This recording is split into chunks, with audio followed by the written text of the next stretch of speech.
CM గారు ఈ CM sir ధరణి రద్దు చేస్తున్నారు. అలాగే CM sir Sriram, thank you. The success of free bus pass for women ఎంత సక్సెస్ అయిందంటే ఆటో డ్రైవర్లకు కష్టాలు మొదలయ్యాయి, వాళ్ళ ఇన్కమ్ తగ్గిపోయింది. So while that is the success, ఆ డబ్బు లేడీస్ చేతిలో ఉంది, డ్రైవర్స్ తాలూకు ఇన్కమ్ తగ్గింది. దాని మీద ఏమైనా కొంచెం కన్సిడర్. ఆల్రెడీ మా ఎలక్షన్ మేనిఫెస్టో మీరు ఒకసారి చూడండి, ఆటో డ్రైవర్లకు కూడా ఆర్థిక సహాయం ఇస్తాం. దీన్ని మేము ముందే ఊహించినాం.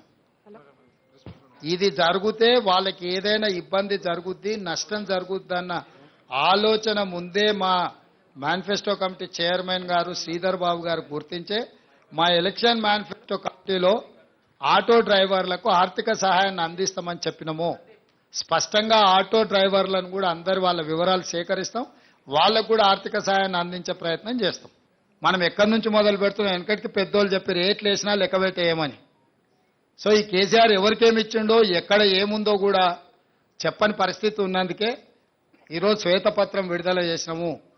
శ్వేతపత్రం విడుదల ద్వారా 6,71,00,000 పైచీలకు కేసీఆర్ అప్పు చేసి మనల్ని నిండా ముంచి ప్రభుత్వం వదిలేసి అందరు కలిసి పరారైపోయినరు.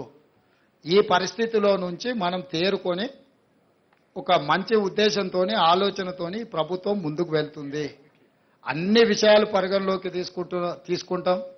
ఎక్కడెక్కడైతే రాబడులు ఉన్నాయో వాటన్నిటిని కూడా తెచ్చుకుంటాం.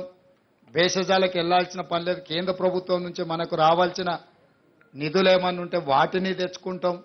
అన్ని రకాలుగా సమీక్షించుకొని ముందుకు వెళ్ళడం జరుగుతుంది.